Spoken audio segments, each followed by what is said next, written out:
Hello बच्चों, कैसे हैं आप। उम्मीद करता हूं कि आप एकदम चुस्त दुरुस्त और तंदुरुस्त होंगे।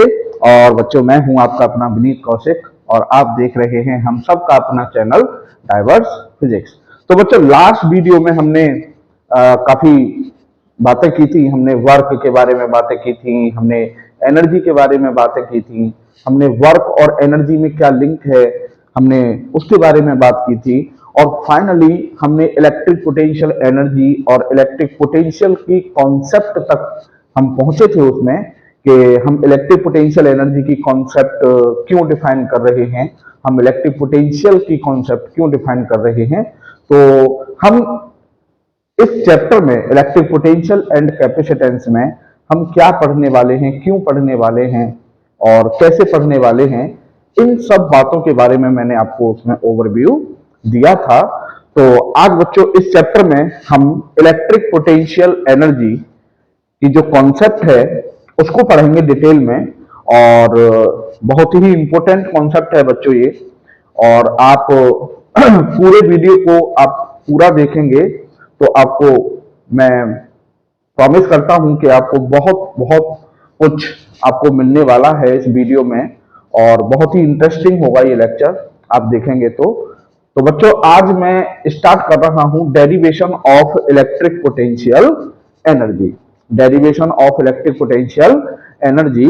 तो ये डेरिवेशन कितना सिंपल होता है आज आपको ये पता चलेगा। तो कैसे ड्राइव करेंगे हम इलेक्ट्रिक पोटेंशियल एनर्जी के लिए फॉर्मूला, वो आज हम इसमें देखने वाले हैं। तो बच्चों, कल मैंने लास्ट वीडियो में आपको बताया था कि इलेक्ट्रिक पोटेंशियल एनर्जी और कंजर्वेटिव फोर्स का जो वर्क डन होता है उसमें ये रिलेशन होता है, delta U equal to minus of W C. अगर आप में से किसी बच्चे ने इससे पहली वीडियो नहीं देखी है तो आप उसको जरूर देखिएगा, क्योंकि उस वीडियो से आज की इस वीडियो का बहुत ही इंटीमेट रिलेशन है। मींस अगर आपके लास्ट वीडियो के कॉन्सेप्ट क्लियर हैं तो आज आप इस लेक्चर को बहुत अच्छे से समझ पाएंगे। और आपको लगेगा कि हाँ वाकई अगर बेस क्लियर हो तो फिजिक्स में कॉन्सेप्ट्स बहुत सिंपल होती हैं, है ना। तो डेल्टा यू बोले तो चेंज इन पोटेंशियल एनर्जी। तो चेंज इन पोटेंशियल एनर्जी मतलब final potential energy minus initial potential energy equal होगा किसके, नेगेटिव ऑफ डब्ल्यू सी के। तो बच्चों, सिचुएशन क्या है वो सिचुएशन समझिए पहले। ये एक चार्ज है Q1, ठीक है। ये चार्ज Q1 है और ये फिक्स है, फिक्स बोले तो रेस्ट में है। और इस मींस ये सोर्स चार्ज है। आपको ध्यान होगा ना, मैं सोर्स चार्ज और टेस्ट चार्ज दो चार्जेस के बारे में बात करता आया हूं और मैंने लास्ट वीडियो में भी बात की थी, ठीक है। तो ये सोर्स चार्ज है। सोर्स चार्ज से मतलब होता है ये वो चार्ज है जिसके फील्ड की हम स्टडी करते हैं। तो ये वो चार्ज है, मींस इसका अपना फील्ड होगा। इसके फील्ड में ये दो पॉइंट्स लिए हैं हमने, एक ए और एक ये बी, ठीक है। Q1 चार्ज से पॉइंट ए की डिस्टेंस है आर ए और Q1 चार्ज से पॉइंट बी की डिस्टेंस है आर बी, ठीक है बच्चों। और पॉइंट ए पर एक दूसरा चार्ज रखा हुआ है आपका Q2 प्लस Q2। इसको हम टेस्ट चार्ज कंसीडर करेंगे। ये हमारा एक टेस्ट चार्ज है, ठीक है। और ये ए पर हमने रखा। अब बच्चों, बहुत सिंपल सी बात है कि जब ये चार्ज ए पर हम रखेंगे इलेक्ट्रिक फील्ड के अंदर, इलेक्ट्रिक फील्ड के अंदर जब हम रखेंगे तो बहुत बेसिक सी कॉन्सेप्ट है कि अगर कोई अदर चार्ज किसी दूसरे चार्ज के इलेक्ट्रिक फील्ड में रखा होगा तो उस पर एक फोर्स लगेगा, है ना। तो कहने का मतलब ये जो Q2 है ये Q1 के इलेक्ट्रिक फील्ड में रखा है, तो जाहिर सी बात है Q1 Q2 पर एक इलेक्ट्रिक फोर्स लगाएगा, ठीक है। अब बच्चों, ये है आपका पॉजिटिव और ये भी आपका पॉजिटिव, तो ये प्लस Q1 इस प्लस Q2 को क्या करेगा बच्चों, रिपेल करेगा। आप समझ गए होंगे, रिपल्सन लगेगा। तो उस रिपल्सन की वजह से क्या होगा कि जो चार्ज Q2 है वो ए से पॉइंट बी की तरफ डिस्प्लेस करना शुरू कर देगा। क्लियर। तो बच्चों, आपको याद आया होगा कि पार्टिकल पर फोर्स लग रहा है और उस फोर्स की वजह से पार्टिकल डिस्प्लेस हो रहा है। तो फोर्स की वजह से अगर पार्टिकल डिस्प्लेस हो रहा है, इट मींस उस पर वर्क हो रहा है। और लास्ट वीडियो मेरी अब पूरी इसी बात के ऊपर, इसी बात को समझाने पर गई है कि अगर किसी पार्टिकल पर, अगर किसी बॉडी पर वर्क डन हो रहा है तो बच्चों उसकी एनर्जी में चेंज होगा डेफिनेटली।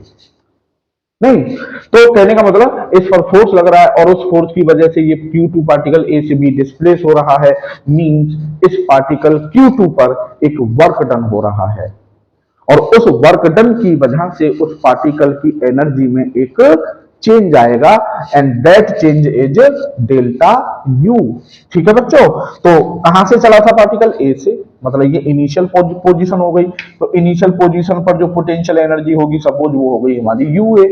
ठीक है, और कहां गया है बी पर, तो बी फाइनल पोजीशन हो गई और फाइनल पोजीशन पर जो पोटेंशियल एनर्जी है सपोज वो हमने मान ली यू बी। ठीक है बच्चों, तो ए और बी के बीच में जो एनर्जी का डिफरेंस है, पॉइंट ए पर जो एनर्जी थी और पॉइंट बी पर जो एनर्जी थी, उन दोनों एनर्जीज के बीच जो डिफरेंस है वो बच्चों कितना होगा, final energy minus initial energy U B minus U A will be equal to minus of W C. ठीक है बच्चों, अब बच्चों मैथमेटिक्स कह रहा है, मैथमेटिक्स बोलता है, तो मैथमेटिक्स कह रहा है कि अगर आप इन दोनों पॉइंट्स की इलेक्ट्रिक पोटेंशियल एनर्जी में डिफरेंस पता करना चाहते हैं, यूवी माइनस यूए पता करना चाहते हैं, तो आपको ये पता करना होगा कि कंजर्वेटिव फोर्स ने कितना वर्क किया है ए से बी तक पहुंचाने में। सिंपल, ठीक है, कंजर्वेटिव फोर्स, क्योंकि यहां पर इस पर कौन सा फोर्स लग रहा है Q2 पर बच्चों, electric force F E. Clear, और मैंने आपको लास्ट वीडियो में ये बात प्रूव की है कि इलेक्ट्रिक फोर्स एक कंजर्वेटिव फोर्स होता है।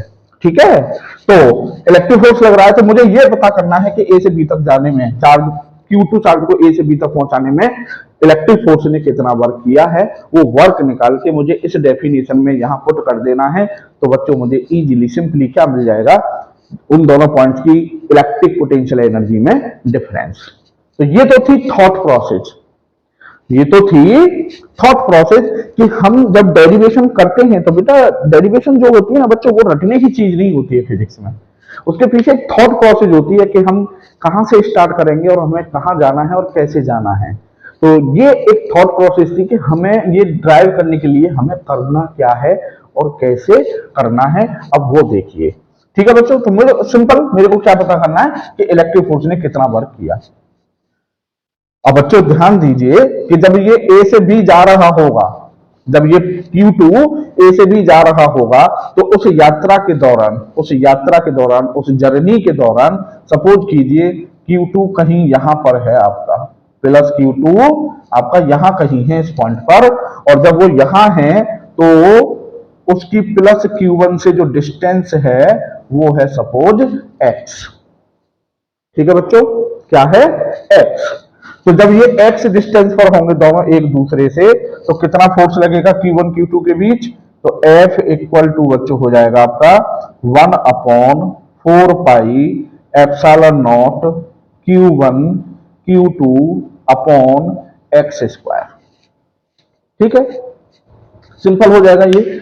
अब बच्चों क्योंकि x इज वेरिएबल, और ये बात मैंने आपको लास्ट वीडियो में भी बताई थी कि अगर कोई फोर्स x पर, y पर, z पर, r पर डिपेंड कर रहा है तो समझ जाइए कि वो एक वेरिएबल फोर्स है। तो x इज वेरिएबल, भाई अगर ये पार्टिकल यहां है तो x की वैल्यू ये है, अगर ये पार्टिकल थोड़ा और आगे चला गया, सपोज यहां पर आया, यहां पर हो गया, तो x की वैल्यू कुछ और हो जाएगी। जब ये पार्टिकल आपका यहां होगा तो x की वैल्यू कुछ और हो जाएगी। कहने का मतलब जैसे जैसे पार्टिकल ए से बी चलता रहेगा, x कॉन्टिन्यूसली चेंज होती रहेगी। ठीक है, तो x इज वेरिएबल, तो x की वैल्यू वेरी करेगी, इट मींस फोर्स का मैग्नीट्यूड वेरी करेगा। समझे? ठीक है, तो इसका मतलब ये हुआ कि दिस फोर्स इज वेरिएबल।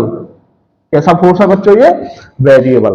तो पार्टिकल जब ए से बी पर जा रहा है तो उस पर जो इलेक्ट्रिक फोर्स लग रहा है वो एक वेरिएबल फोर्स है, और उस वेरिएबल फोर्स का मुझे क्या पता करना है बच्चों, वर्क डन। तो मैंने आपको लास्ट वीडियो में बताया था कि how to calculate work done. तो वर्क डन के बच्चे दो केस थे, एक था फॉर कांस्टेंट फोर्स और एक था आपका वेरिएबल फोर्स। ठीक है, तो कांस्टेंट फोर्स के लिए simple F S cos theta होता है और वेरिएबल फोर्स के लिए इंटीग्रेशन एफ डॉट डीएक्स होता है, इंटीग्रेशन एफ डॉट डीएस होता है। तो बच्चों सपोज करो ये पार्टिकल जब यहाँ एक्स पर है तो एक्स से, और ये यहाँ छोटा सा एक इन्फाइनाइटली स्मॉल डिस्प्लेसमेंट लिया मैंने dx, तो फोर्स किधर लग रहा है आपका, रिपल्सन है, तो ये this is the direction of force, ये आपकी डायरेक्शन हो गई फोर्स की एफ ई, और ये आपकी डायरेक्शन हो गई डिस्प्लेसमेंट की। तो डिस्प्लेसमेंट और फोर्स दोनों पैरेलल हैं, तो दोनों के बीच जो एंगल है वो आपका जीरो हो गया। तो मुझे वर्क डन निकालना है स्मॉल डिस्प्लेसमेंट के लिए डी डब्ल्यू, तो वो हो जाएगा बच्चों एफ डॉट डी एक्स। ठीक है, और एफ डॉट डी एक्स हो जाएगा F D X cos theta, क्योंकि ये dot B equal to A B cos theta होता है, डॉट प्रोडक्ट, और थीटा है आपका जीरो बच्चों, तो डी डब्ल्यू इक्वल टू हो जाएगा बच्चों एफ डी एक्स। तो स्मॉल डिस्प्लेसमेंट के लिए मुझे इतना वर्क डन करना पड़ेगा। ठीक है बच्चों, अब साहब मुझे पता करना है इस पूरे डिस्प्लेसमेंट के लिए ए से बी के लिए वर्क डन, तो टोटल जो वर्क डन आएगा होगा बच्चों मेरा वो हो जाएगा W is equal to integration of D W. So W is equal to integration, अब लिमिट्स, तो x हम यहां से मेजर कर रहे हैं बच्चों, है ना, तो x की मिनिमम से मिनिमम वैल्यू कितनी हो सकती है भाई, ये पॉइंट ए से तो स्टार्ट हुआ है। यूं समझ लीजिए कि वर्क डन में ये देखते हैं लिमिट्स में कि जो पार्टिकल मूव कर रहा है उसकी इनिशियल पोजीशन क्या है और उसकी फाइनल पोजीशन क्या है। तो इनिशियली पार्टिकल कहां था, ए पर, और ए की पोजीशन है आर ए, और फाइनली कहां पर गया बी पर, और बी की पोजीशन है आपकी आर बी। तो लिमिट्स हो जाएंगी बच्चों R A to R B. ठीक है बच्चों, अब साहब D W F D X, तो एफ की वैल्यू रख देंगे यहां पर, तो ये हो जाएगा बच्चों 1/4 pi epsilon naught Q1 Q2 upon X square, और ये आपका dx। ठीक है, अब साहब W is equal to Q1 Q2 upon 4 pi epsilon naught, constant है तो ये बाहर आ जाएगा, और RA2 RB और x की पावर -2, और ये आपका dx। ठीक है बच्चों, ये इंटीग्रेशन बच्चों फिजिक्स में फ्रीक्वेंटली यूज होता है, कई बार नंबर ऑफ टाइम, मतलब फ्रीक्वेंटली आता है ना, तो इसको आपको मेमोराइज कर लेना अच्छा रहेगा। x to the power n dx होता है आपका x to the power n plus 1 और अपॉन में n प्लस 1। तो ये n कितना है यहाँ पर -2, तो इस फॉर्मूले में रखेंगे तो ये हो जाएगा आपका Q1 Q2 upon 4 pi epsilon naught, और ये हो जाएगा आपका बच्चों -1 अपॉन x, और लिमिट्स आपकी हो जाएंगी RA2 RB। तो बच्चों ये हो गया आपका Q1 Q2 upon 4 pi epsilon not. अब लिमिट्स रख देंगे तो अपर लिमिट रखेंगे तो -1 अपॉन RB, -1 अपॉन RB, और माइनस माइनस प्लस हो जाएगा तो 1 अपॉन RA। ठीक है बच्चों, तो W आ जाएगा बच्चों, W आ जाएगा हमारा Q1 Q2 upon 4 pi epsilon not 1 upon RA minus 1 upon RB। ये आ जाएगा साहब हमारा work done by conservative force. इतना वर्क डन किया था इलेक्ट्रिक फोर्स ने जब पार्टिकल को हम ए से बी पर ले गए। ठीक है बच्चों, अब as per definition change in potential energy UV minus UA होता है आपका जितना वर्क डन कंजर्वेटिव फोर्स ने किया है उसका नेगेटिव माइनस ऑफ WC। तो जो हमने WC निकाला है उसमें नेगेटिव का मल्टीप्लाई कर देंगे बच्चों, तो ये आ जाएगा UV minus UA equal to Q1 Q2 upon 4 pi epsilon naught, और ये हो जाएगा आपका बच्चों 1 अपॉन RB माइनस 1/RA। तो बच्चों ये आ गया आपका इलेक्ट्रिक पोटेंशियल एनर्जी में होने वाला चेंज। ये बच्चों चेंज आया है, मतलब अभी हमको ये नहीं पता कि जब पार्टिकल ए पर था Q2, जब पार्टिकल ए पर था तब कितनी पोटेंशियल एनर्जी थी, या जब बी पर था तब कितनी पोटेंशियल एनर्जी थी, हमको ये नहीं पता। हमको केवल इतना पता है कि ए और बी जो पॉइंट्स हैं उन दोनों की एनर्जीज में, उन दोनों की जो पोटेंशियल एनर्जीज हैं उनमें इतना डिफरेंस है।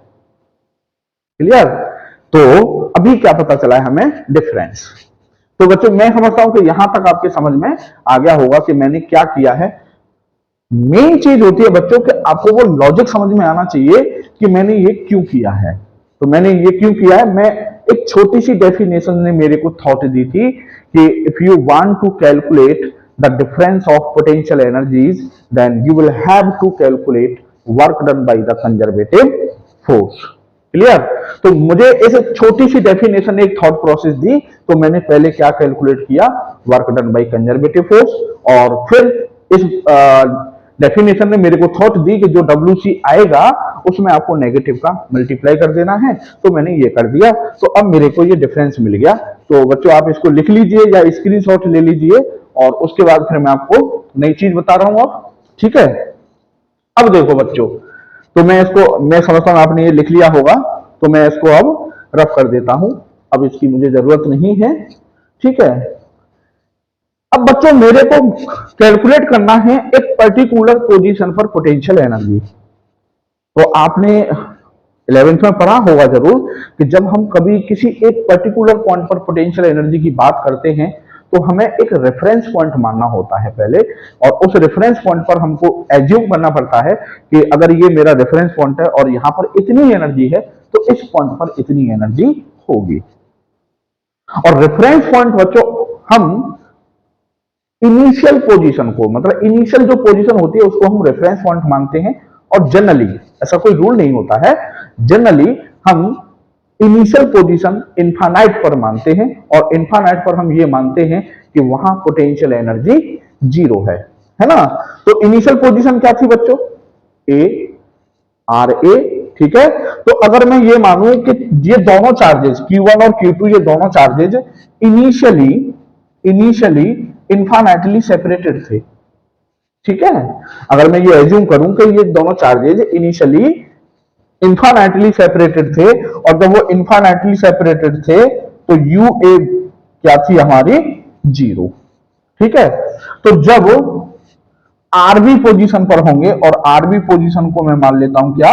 R, और UB जो पोटेंशियल एनर्जी पॉइंट बी पर जो पोटेंशियल एनर्जी है वो मान लेता हूं मैं U, तो वो क्या होगी? ठीक है? तो बस आपको कुछ नहीं करना है, यहां पर RA की जगह पर इनफाइनाइट रख देना है, और UA की जगह पर बच्चों क्या रख देना है? जीरो रख देना है, और UB की जगह पर U रख देना है। तो U minus zero equal to Q1 Q2 upon 4πε0 और 1/R, और -1/इंफिनिटी करेंगे तो ये जीरो हो जाएगा।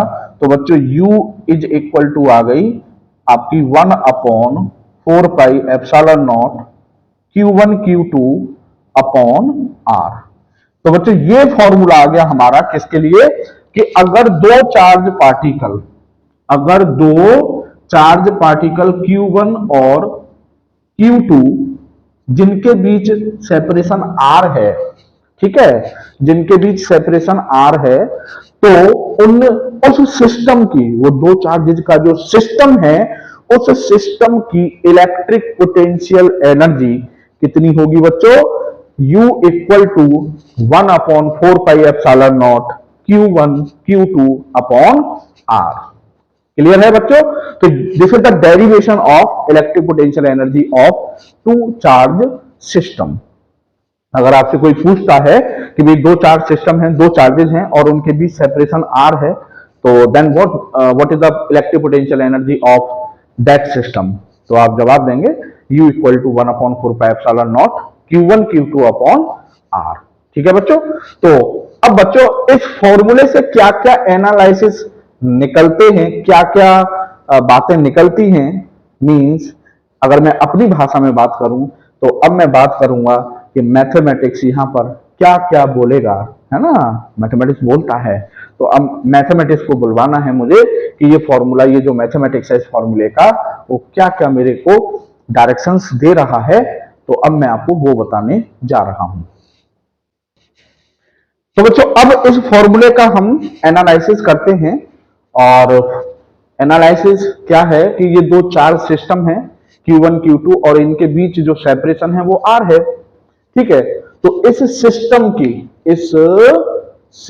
की जो पोटेंशियल, इलेक्ट्रिक पोटेंशियल एनर्जी या इलेक्ट्रोस्टैटिक एनर्जी क्या है, 1/4πε0 Q1 Q2 upon R। Clear, ये है। तो बच्चों सबसे पहली जो खास बात है वो ये है कि in this formula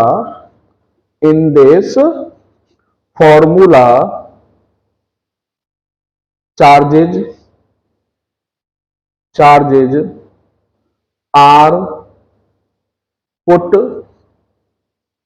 with sign. समझे, इस फॉर्मूले में दोनों जो चार्जेज हैं आपके Q1 और Q2, हमें उनको विद साइन रखना होगा। अगर दोनों पॉजिटिव हैं तो पॉजिटिव पॉजिटिव, दोनों नेगेटिव हैं तो दोनों को विद साइन नेगेटिव नेगेटिव रखेंगे। एक पॉजिटिव एक नेगेटिव है तो जो पॉजिटिव है उसको पॉजिटिव साइन के साथ रखेंगे, और जो नेगेटिव है उसको नेगेटिव साइन के साथ रखेंगे। ठीक है बच्चों। अब साहब, अच्छा बच्चों, अब मन में एक बच्चे ने मुझसे क्वेश्चन पूछा था कि सर अभी तक हम जब इलेक्ट्रिक फील्ड और इलेक्ट्रिक फोर्स पढ़ते आ रहे थे तो वहां तो आपने कहीं चार्ज के साइन नहीं रखे थे, ठीक है बच्चों, और आप यहां पर साइन रख रहे हैं। तो बेसिकली उसका जो क्वेश्चन था वो ये था कि सर हमें ये कैसे पता चलेगा कि हमें यहाँ साइन के साथ रखना है चार्ज, या यहाँ हमें साइन के साथ रखे तो नहीं रखे तो फर्क नहीं पड़ता, है ना। तो इसका एक सीधा सा आपको ट्रिक दिए दे रहा हूं मैं कि दो तरह की फिजिकल क्वांटिटी होती हैं, वेक्टर और स्केलर। ठीक है, जैसे इलेक्ट्रिक फोर्स और इलेक्ट्रिक फील्ड दोनों वेक्टर क्वांटिटी हैं, और एनर्जी कोई भी हो, वर्क और एनर्जी स्केलर क्वांटिटी है। तो इलेक्ट्रिक पोटेंशियल एनर्जी एक स्केलर क्वांटिटी है। तो बच्चों ट्रिक ये है कि in all scalar quantities charge is put with sign. तो जैसे electric potential energy, work done, अभी आगे हम इलेक्ट्रिक पोटेंशियल पढ़ेंगे, तो जहां कहीं भी मतलब स्केलर क्वांटिटी होगी और उसके अंदर चार्ज आ रहा है, तो चार्ज अगर पॉजिटिव है तो पॉजिटिव साइन के साथ रखेंगे, और नेगेटिव है तो नेगेटिव साइन के साथ रखेंगे। क्लियर।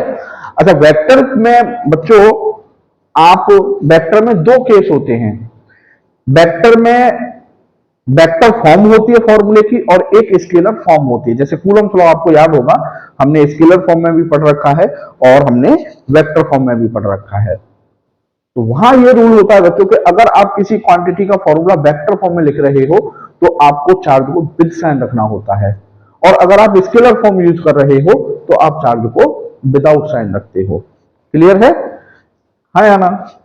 हालांकि ऐसा कोई रूल नहीं है, आप फोर्स के फॉर्मूले में अगर आप साइन को विद साइन भी रख दोगे तो फोर्स आपका विद साइन आएगा, पॉजिटिव या नेगेटिव जो भी है। तो उस पॉजिटिव और नेगेटिव का भी सिग्निफिकेंस होता है। अगर दो चार्जेस के बीच लगने वाला फोर्स अगर पॉजिटिव आ रहा है, इट मींस वो रिपल्सिव फोर्स है, और दो चार्जेस के बीच अगर नेगेटिव फोर्स आ रहा है निकल के, विद साइन नेगेटिव आ रहा है, तो वो अट्रैक्टिव फोर्स है इसका मतलब। तो पॉजिटिव और नेगेटिव फोर्स का भी एक अपना सिग्निफिकेंस होता है। तो फिलहाल के लिए आप अपने माइंड में एक कॉन्सेप्ट सेट कीजिए कि स्केलर क्वांटिटीज में हमें चार्ज को विद साइन रखना है। क्लियर। और अगर कोई वेक्टर क्वांटिटी है तो उसके अगर स्केलर फॉर्म में यूज कर रहे हैं तो आप विदाउट साइन यूज करिएगा, और अगर उसकी आप वेक्टर फॉर्म यूज कर रहे हैं तो चार्ज को विद साइन रखिएगा। ठीक है, तो इस फॉर्मूले में हम चार्ज को विद साइन रखेंगे। अब बच्चों सपोज करो एक चार्ज पॉजिटिव दूसरा पॉजिटिव, तो पोटेंशियल एनर्जी कैसी होगी बच्चों, पॉजिटिव होगी। ठीक है, एक चार्ज नेगेटिव दूसरा भी नेगेटिव, तो बच्चों पोटेंशियल एनर्जी कैसी होगी, पॉजिटिव होगी बच्चों। एक पॉजिटिव एक नेगेटिव तो पोटेंशियल एनर्जी नेगेटिव, एक नेगेटिव दूसरा पॉजिटिव तो भी एनर्जी नेगेटिव। क्लियर। तो कितना जबरदस्त पॉइंट निकला बच्चों कितना जबरदस्त पॉइंट निकला कि इलेक्ट्रिक पोटेंशियल एनर्जी में बी पॉजिटिव और नेगेटिव। इलेक्ट्रिक पोटेंशियल एनर्जी हमारी पॉजिटिव भी हो सकती है और नेगेटिव भी हो सकती है। बहुत जबरदस्त पॉइंट है, ठीक है ना। तो बच्चों, एक बच्चा बोला मेरे से कि सर इसमें भी कोई जबरदस्त बात हो गई, है ना। मतलब मैथमेटिक्स कह रहा है कि पॉजिटिव, अगर ऐसा होगा तो पॉजिटिव होगी, ऐसा होगा तो नेगेटिव होगी, इसमें कौन सी जबरदस्त बात है ना। तो मेरा काम यही है कि उसकी उस पॉइंट को ये बताना कि इसमें क्या खास बात है। तो खास बात ये है बच्चों, अगर आपको याद हो, आपने अगर पढ़ी हो तो ग्रेविटेशनल पोटेंशियल एनर्जी पढ़ी होगी आपने, है ना। तो gravitational potential energy always negative होती है। Gravitational potential energy always negative होती है। और ये पोटेंशियल एनर्जी नेगेटिव होना, पॉजिटिव होना, what is the significance of sign. तो बच्चों आज इसका मतलब समझ लीजिए भाई। पोटेंशियल एनर्जी, आपको इतना तो मैंने लास्ट वीडियो में बता दिया था कि पोटेंशियल एनर्जी की जो कॉन्सेप्ट है वो एक कंजर्वेटिव फोर्स के लिए डिफाइन होती है। तो ये जो हमने पोटेंशियल एनर्जी निकाली है, ये किसके लिए निकाली है? इलेक्ट्रिक फोर्स के लिए। ग्रेविटेशनल पोटेंशियल एनर्जी हमने निकाली थी किसके लिए? ग्रेविटेशनल फोर्स के लिए। समझ रहे हैं आप, नहीं समझ रहे हैं? तो बच्चों इतना समझ लीजिए कि अगर किसी फोर्स की पोटेंशियल एनर्जी पॉजिटिव और नेगेटिव दोनों हैं, तो वो ये इंडिकेट कर रही है कि उस फोर्स में दोनों नेचर होती हैं। मींस वो फोर्स अट्रैक्टिव नेचर का भी होता है और रिपल्सिव नेचर का भी होता है। तो आपको पता है इलेक्ट्रिक फोर्स में भी रिपल्सिव और attractive depending on the sign of charges. Clear? और अगर किसी फोर्स के लिए पोटेंशियल एनर्जी ऑलवेज एक ही साइन की आती है, जैसे ग्रेविटेशनल फोर्स के लिए नेगेटिव ही आती है, आप किसी भी सिचुएशन में ग्रेविटेशनल पोटेंशियल एनर्जी निकालिएगा तो वो नेगेटिव ही आएगी, है ना। तो इट मींस वो ये डिनोट कर रही है कि वो जिस फोर्स के लिए निकाली गई है energy, that force always have only one nature. ठीक है, तो ग्रेविटेशन फोर्स के लिए एक ही साइन आता है negative, it means gravitation force में एक ही नेचर होती है, means gravitation force always attractive ही होगा। तो this is the significance of sign of potential energy. ठीक है बच्चों। अब सा बच्चों दूसरी बात क्या आ रही है इसमें, आज मैथमेटिक्स बोलता है, ये समझा दूंगा आपको मैं कि मैथमेटिक्स बोलता है। आप क्या समझते हैं फिजिक्स में कि फॉर्मूला निकाला बस यही काम है साहब हमारा? नहीं बच्चे, ये काम जो फॉर्मूला भी ड्राइव किया था ना, वो तो एक सिंपल मैथमेटिक्स, सिंपल कैलकुलेशन चल रही थी। वो फॉर्मूला निकलने के बाद स्टार्ट होती है फिजिक्स। ठीक है ना। तो जैसे अभी ये फिजिक्स चल रही है कि ये फॉर्मूला हमें क्या क्या डायरेक्शंस दे रहा है, क्या क्या हम सोच सकते हैं इससे, है ना। अब बच्चों देखिए और सोचिए बच्चों, ये जो कह रहा है, ये कह रहा है कि यू किस किस पर डिपेंड कर रही है। भाई यू ये तो कॉन्स्टेंट है, इससे तो कोई हमें छेड़ना ही नहीं है ना। यू किस किस पर डिपेंड कर रही है? Q1 Q2 पर डिपेंड कर रही है और R पर डिपेंड कर रही है ना। R क्या है? Q1 Q2 के बीच का जो सेपरेशन है वो है ये, है ना। तो U नेक्स्ट पॉइंट है बच्चों आपका कि U depends on separation, U depends on separation between the charges and independent of spatial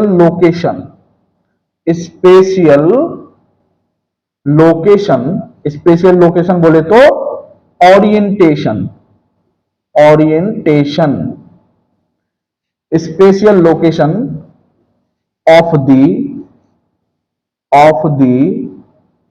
charges. क्या पॉइंट निकला? देखो बच्चों मैथमेटिक्स कह रहा है कि जो U है वो केवल Q1 Q2 और R, where R is the separation between the charges, केवल इन चीजों पर डिपेंड करती है। मींस अब आप सोच रहे होंगे कि ये क्या भला आ गई स्पेशियल लोकेशन या ओरिएंटेशन। अब इसको समझिए बच्चों, ये क्या है? स्पेशियल लोकेशन का मतलब है कि ये दोनों चार्जेस हैं, ये दो चार्जेस हैं, सही है ना। अब मैंने इन दोनों चार्जेस Q1 और Q2 को ऐसे रखा, ठीक है, और इनके भी सेपरेशन है R, और this is the first arrangement, और इस अरेंजमेंट में पोटेंशियल एनर्जी है इनकी U1, ठीक है बच्चों।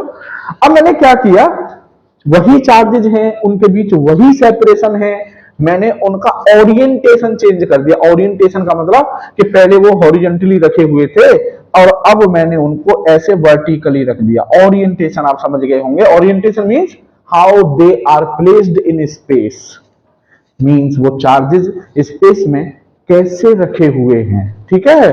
अब बाकी कुछ नहीं चेंज किया मैंने, वही चार्जेस हैं, ठीक है। तो ये सपोज Q1 है आपका, ये Q2 है, और वही सेपरेशन है, और इस केस में पोटेंशियल एनर्जी है सपोज U सेकेंड, ठीक है। अब मैंने साहब वही दो चार्जेस हैं Q1 Q2, Q1 Q2, और मैंने अब उनको इस तरह से रख दिया, और इस केस में पोटेंशियल एनर्जी है सपोज U3।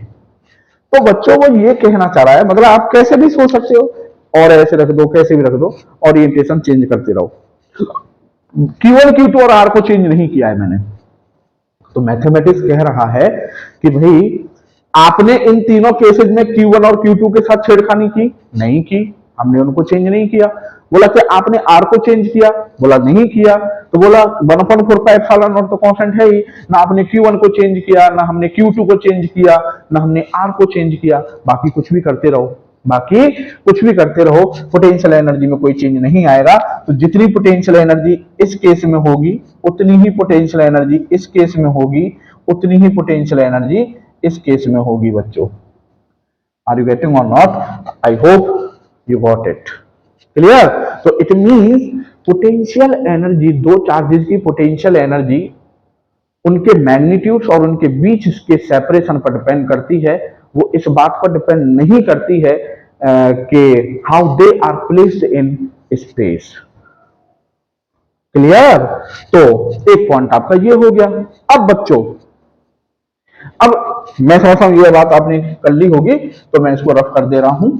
अब साहब नेक्स्ट पॉइंट आता है बच्चों कि सपोज कीजिए एक चार्ज है आपका ये Q1, ठीक है, और एक चार्ज है आपका ये Q2, और इन दोनों के बीच सपोज सेपरेशन है ये R1, है ना।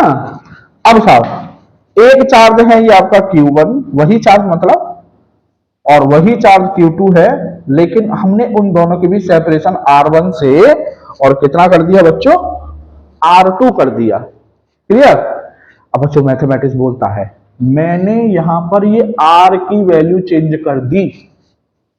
जब मैं यहां R की वैल्यू चेंज करूंगा तो ये U की वैल्यू चेंज हो जाएगी, आप समझ रहे होंगे, है ना।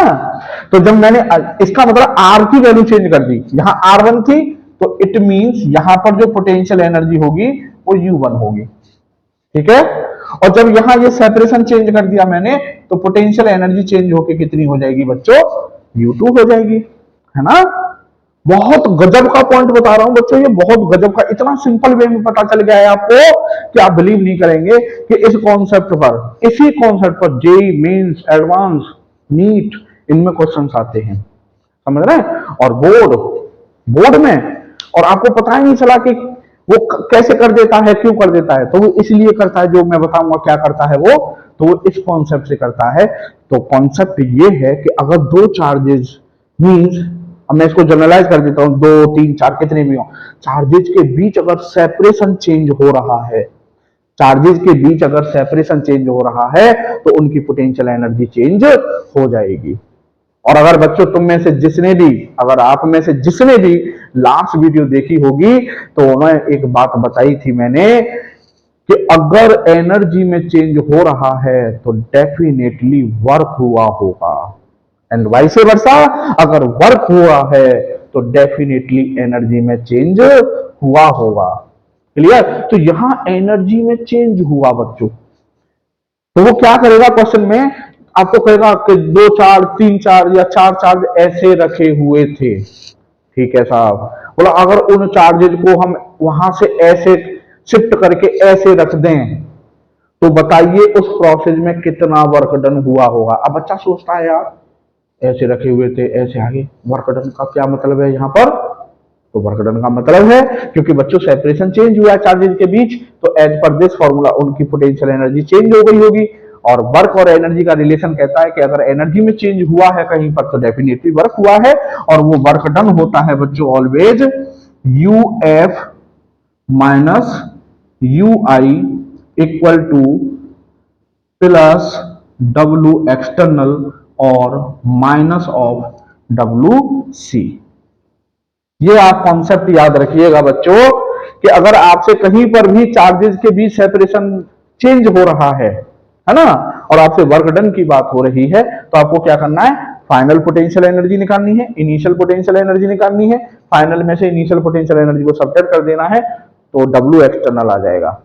और अगर किसी क्वेश्चन में वो इंडिकेट कर रहा है, मेंशन कर रहा है कि वर्क डन वही कंजर्वेटिव फोर्स बताइए, तो you I minus U F करना है, you I minus U F करना है। क्लियर है? मैं समझता हूं कि आप समझ गए होंगे कि ये पॉइंट क्या था। तो बच्चों फॉर्मूले को ना डीपली समझना बहुत जरूरी है। एक्चुअल में क्या है, हम फॉर्मूले को नहीं समझते, हम केवल फॉर्मूले को ड्राइव करना ही अपना जो कहते हैं जन्म सिद्ध अधिकार समझते हैं कि बस फॉर्मूला ड्राइव कर लिया, फिजिक्स हो गई, और उसके आगे उसको एक बड़े से ऐसे ब्लॉक में बंद करके उसको कैद कर देते हैं कि अब इससे आगे हमें सोचना ही नहीं है। नहीं, जो मैं आपको ये प्रोसेस बता रहा हूं, एक एक पैरामीटर के बारे में समझा रहा हूं कि ये पैरामीटर चेंज होगा तो क्या होगा, ये होगा तो क्या होगा, अगर आपने इस तरह से हर फॉर्मूले को एनालाइज कर लिया फिजिक्स में, समझ जाइए कि आप जो कॉम्पिटेटिव लेवल होता है ना, आप उसके कम, अगर आपने हर एक फॉर्मूले को ऐसे एनालाइज कर दिया तो समझ जाइए आपका 70% कॉन्सेप्ट नीट एंड क्लीन है एकदम। ठीक है बच्चों, तो अब बढ़ते हैं हम आगे नेक्स्ट कॉन्सेप्ट की तरफ। तो बच्चों इसमें एक और कॉन्सेप्ट है अभी आपकी कि U is equal to 1/4 pi epsilon naught Q1 Q2 upon R। तो बच्चों इसमें दो चार्ज थे, है ना, दो चार्ज थे आपका, एक तो था Q1 और एक था आपका Q2, और दोनों के बीच ये सेपरेशन R। तो अगर बच्चों आपसे कोई पूछे कि ये जो पोटेंशियल एनर्जी है ये कौन से चार्ज की है, मींस ये Q1 की है या Q2 की है या दोनों की है, तो बच्चों दोनों की है ना, दोनों की है। क्योंकि अगर आप Q1 कहेंगे कि भाई Q1 की है, तो Q2 कहेगा कि हम तो ऐसे ही हैं, इसका मतलब फॉर्मूले में हमारा तो कोई काम ही नहीं है ना। अगर आप कहते हैं कि Q2 की है तो Q1 नाराज हो जाएगा, बोला यार फिर हमारा तो कोई मतलब ही नहीं है फॉर्मूले में, अगर मैं अपनी वैल्यू चेंज कर दूं तो पोटेंशियल एनर्जी को 1 मिनट में चेंज कर दूंगा ना। तो कहने का मतलब पॉइंट की बात यह है कि electric potential energy is the property of a pair of charge, a pair of charges. Clear? तो कहने का मतलब इलेक्ट्रिक पोटेंशियल एनर्जी चार्जेज के एक पेयर के लिए डिफाइन होती है, मतलब सिंगल चार्ज की प्रॉपर्टी नहीं होती है ये कि Q1 की है या Q2 की है, ये क्या है, Q1 और Q2 दोनों की प्रॉपर्टी है बच्चों। ठीक है बच्चों, तो अब इस पॉइंट का जो यूज है, अब ये जो पॉइंट है ना बड़ा इंपॉर्टेंट है, ये यूज होगा आपका जब आपके पास दो से ज्यादा चार्जेज होंगे, और दो से ज्यादा चार्जेज होने पर अब वो आपसे पूछेगा कि बताओ अब इन सब चार्जेज की पोटेंशियल एनर्जी कितनी है, तो ये पॉइंट आपका वहां पर यूज होने वाला है। तो अब वही मैं स्टार्ट करने वाला हूं कि electric potential energy of a group of point charges. ठीक है, तो दो पॉइंट चार्जेस की पोटेंशियल एनर्जी हम जानते हैं, तो वो कह रहा है भैया कि अब आपके पास दो से ज्यादा चार्जेज हैं, तो बताइए पोटेंशियल एनर्जी क्या होगी। तो फॉर एग्जांपल सपोज कीजिए कि ये साहब हमारे पास एक ट्रायंगल है, ठीक है, ये क्या है, एक ट्रायंगल है, और इसके तीन वर्टिसेस पर तीन चार्ज रखे हुए हैं, ये प्लस Q1 है सपोज, और ये आपका माइनस Q2 है, और ये सब आपका प्लस Q3 है सपोज। ठीक है, और ये जो डिस्टेंस है आपकी सपोज L, ये L, ये L। क्लियर? कुछ भी हो सकती है, मैंने L ले लिए। तो वो कह रहा है आपसे कि find find electric potential energy of this system of charges. Clear. तो वो कह रहा है कि इस सिस्टम की इलेक्ट्रिक पोटेंशियल एनर्जी बताइए। तो बच्चों अभी अभी मैंने आपको एक पॉइंट बताया था कि इलेक्ट्रिक पोटेंशियल एनर्जी चार्ज के एक पेयर के लिए डिफाइन होती है ना। तो जब आपको इस तरह का क्वेश्चन, इस तरह की प्रॉब्लम गिवन हो कि उसमें मल्टीपल चार्जेज हैं, दो से ज्यादा चार्जेज हैं, और हमको potential energy, electric potential energy calculate करने के लिए बोला जा रहा है, तो सबसे पहला स्टेप है, स्टेप फर्स्ट है आपका, step first, count the number of pairs. सबसे पहले आप ये काउंट कीजिए कि उस गिवन सिचुएशन में चार्जेज के कितने पेयर फॉर्म होंगे। ठीक है। तो जैसे यहां पर अगर आप देखेंगे तो आपका एक पेयर ये हो गया Q1 Q2 का, एक पेयर आपका ये हो गया Q2 Q3 का, और एक पेयर आपका ये हो गया Q1 Q3 का। So there are three pairs, there are three pairs. ठीक है। तो मैंने सबसे पहले पता कर लिया कि यहां पे साहब तीन पेयर हैं। फिर आपका स्टेप टू है बच्चों, calculate electric potential energy, calculate electric potential energy of individual pairs। ठीक है। तो जैसे यहां पर कितने पेयर हैं? तीन। तो वो कह रहा है कि तीनों पेयर की अलग अलग पोटेंशियल एनर्जी कैलकुलेट कर लीजिए, U1 U2 U3। ठीक है। तो मैं यहां पर U1 कैलकुलेट कर लूंगा, U2 कैलकुलेट कर लूंगा, U3 कैलकुलेट कर लूंगा, एंड सो ऑन। और पेयर हैं तो उनकी कैलकुलेट कर लूंगा। और लास्ट स्टेप है आपका बच्चों कि add simply add all individual electric potential energies. Clear बच्चों? प्रॉब्लम खत्म। तो सिंपली थ्री स्टेप प्रॉब्लम है कि सबसे पहले आप क्या करना है, नंबर ऑफ पेयर काउंट कीजिए, और जितने भी पेयर हैं सबकी इंडिविजुअली पोटेंशियल एनर्जी कैलकुलेट कर लीजिए। ठीक है। और उसके बाद उन सब इलेक्ट्रिक पोटेंशियल एनर्जीज को आपको सिंपली ऐड कर देना है, क्वेश्चन खत्म। ठीक है बच्चों। तो जैसे अब यहां पर जैसे एक ट्राइंगल है, तो ट्राइंगल में तीन पेयर है, तो एक पेयर आपका ये था तो इसकी पोटेंशियल एनर्जी सपोज U1 है ना। एक पेयर आपका ये था तो इसकी पोटेंशियल एनर्जी सपोज आपका U2 है, और एक पेयर आपका ये था और इसकी पोटेंशियल एनर्जी U3 है। तो मैंने U1 कैलकुलेट की, तो U1 हो जाएगी साहब आपकी K 1/4 को मैंने क्या रख दिया, K रख दिया, Q1 Q2। और रिमेंबर बच्चों, क्योंकि मोस्ट ऑफ द स्टूडेंट्स इस गलती को करते हैं, शुरुआत में आप भी करोगे, लेकिन जब आप दो चार छह सवाल कर लोगे तो आपकी प्रैक्टिस में वो चीज आ जाएगी। और वो गलती क्या होती है कि आप चार्जेस के साइन रखना भूल जाते हैं। तो मैंने इसीलिए ये जानबूझ के एक नेगेटिव डाला था। तो Q1 Q2, तो ये प्लस है तो प्लस साइन के साथ रखना है Q1। ठीक है। माइनस Q2, तो माइनस साइन के साथ रखना है, तो ये माइनस हो जाएगा यहां पर, और अपॉन में दोनों के बीच सेपरेशन है कितना, L। ठीक है। अब ऐसे ही इस पेयर की कैलकुलेट कर लेंगे हम। तो U2 हो जाएगी बच्चों K, तो माइनस Q2, तो माइनस ये आ गया Q2, और प्लस Q3 है तो Q3, और अपॉन दोनों के बीच सेपरेशन हो गया बच्चों L। ठीक है। अब सिमिलरली हम कैलकुलेट कर लेंगे बच्चों U3, तो U3 हो जाएगी मेरी K, दोनों ही प्लस हैं तो प्लस प्लस हो जाएगा प्लस, तो Q1 Q3 और अपॉन में L। तो बच्चों ये मैंने इंडिविजुअल कैलकुलेट कर ली। तो टोटल जो पोटेंशियल एनर्जी होगी U, वो हो जाएगी U1 प्लस U2 और प्लस U3। तो ये जो तीनों मेरी आई हैं कैलकुलेट होके, इन तीनों को मुझे सिंपली क्या कर देना है, ऐड कर देना है। तो दैट इज द अप्रोच। ये मैंने आपको अप्रोच दे दी है।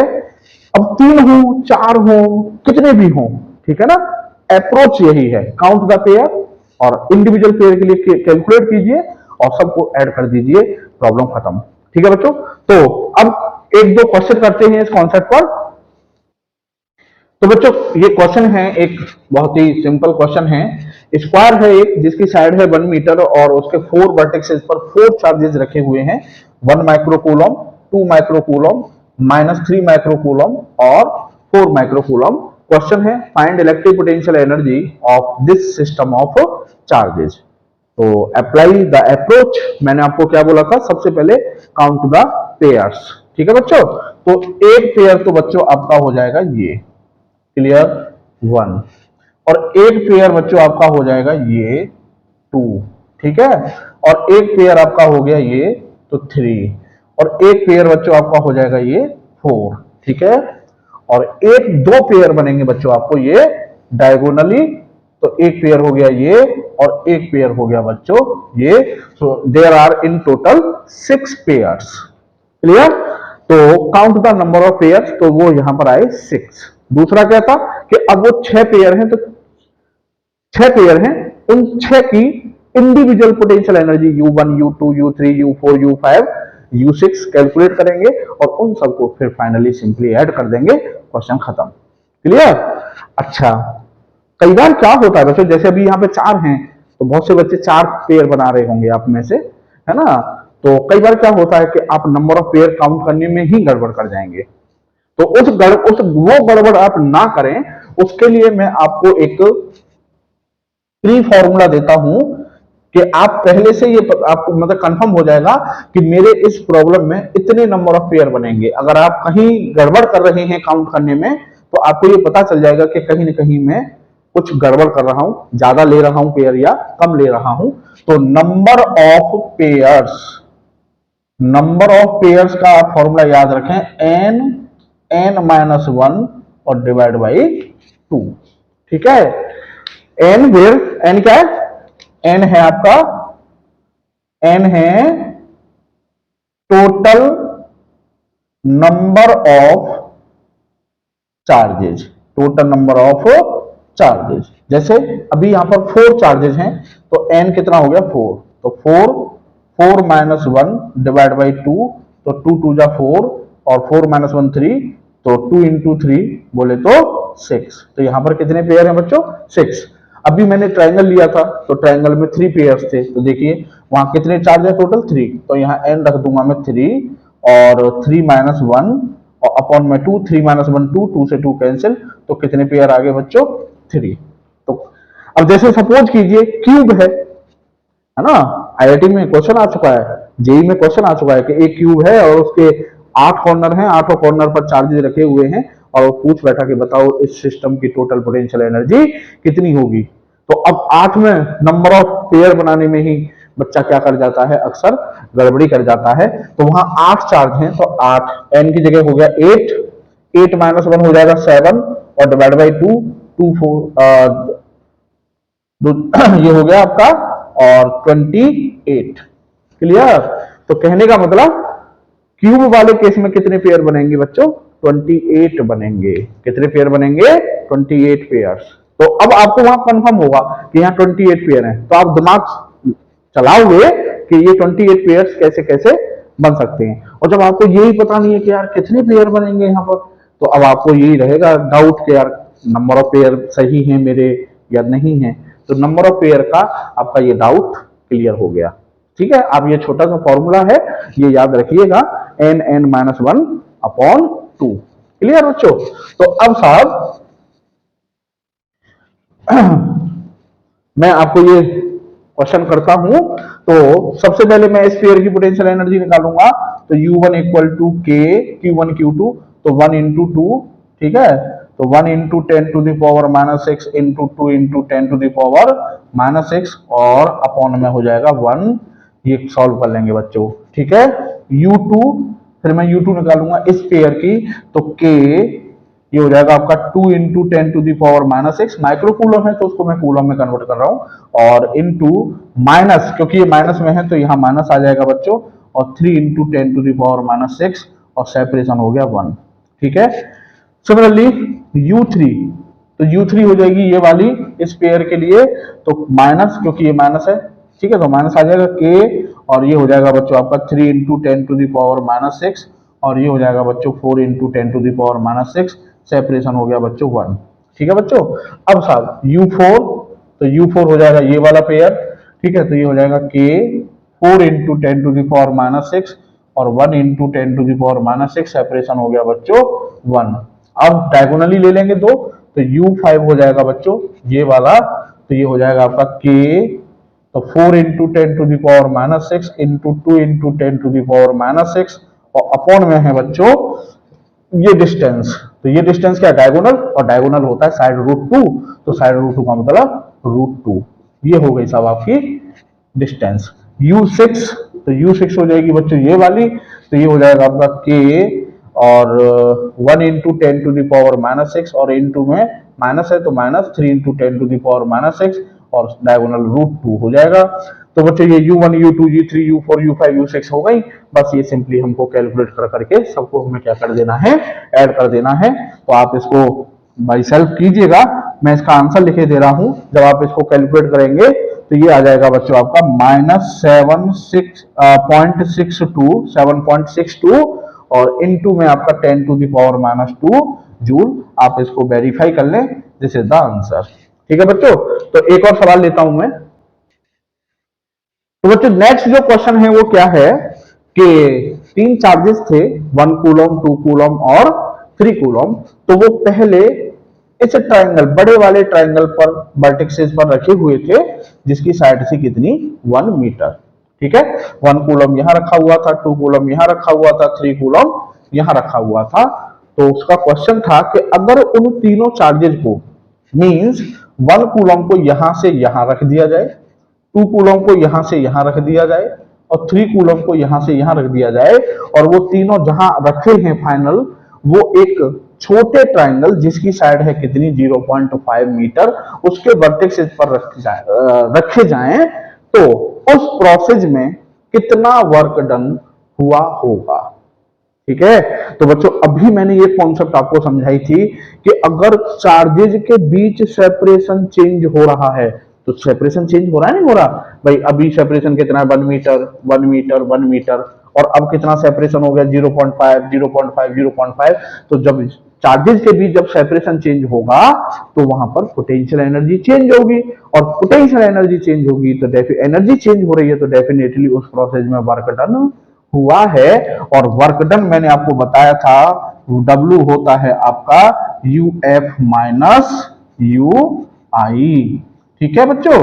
तो UF मतलब फाइनल अरेंजमेंट और UI मतलब इनिशियल अरेंजमेंट। तो इनिशियल अरेंजमेंट क्या है बच्चों, ये बड़ा वाला ट्रायंगल। तो कितने पेयर बनेंगे 3। तो UI क्या हो जाएगी बच्चों, UI हो जाएगी बच्चों आपकी कि पहले आपको बड़े वाले ट्रायंगल की टोटल एनर्जी निकालनी है। तो टोटल एनर्जी का मतलब कितने पेयर हैं 3। ठीक है, तो 3 pair U1 plus U2 plus U3 निकाल लेंगे, है ना। मैं समझता हूं आप समझ रहे होंगे, मैंने आपको समझा दिया है। क्योंकि अगर मैं आपको ये सारी चीजें अगर मैं समझ रहा हूँ कैलकुलेट कर करके बताऊंगा, तो जो मेरा लेक्चर है, वीडियो है, वो बहुत लेंथी हो जाएगी बच्चों। तो मैं आपको कॉन्सेप्ट क्लियर करे दे रहा हूँ, है ना। तो आपको U1 कैलकुलेट करनी है पहले पेयर के लिए, फिर U2 कैलकुलेट करनी है दूसरे पेयर के लिए, U3 कैलकुलेट करनी है दूसरे पेयर के लिए, और उन तीनों को ऐड कर दोगे तो वो इनिशियल अरेंजमेंट की टोटल इनिशियल एनर्जी आ जाएगी। अब छोटे वाला ट्रायंगल है वो फाइनल अरेंजमेंट है, तो उसकी टोटल एनर्जी निकालेंगे, फाइनल मतलब एनर्जी निकालेंगे, तो U1 डैश U2 डैश और U3 डैश, टोटल एनर्जी आ जाएगी बच्चों। UF में से UI जो UF जो है उसमें से UI को क्या कर देना है, सब्ट्रैक्ट, वो आपका वर्क डन आ जाएगा उस प्रोसेस में।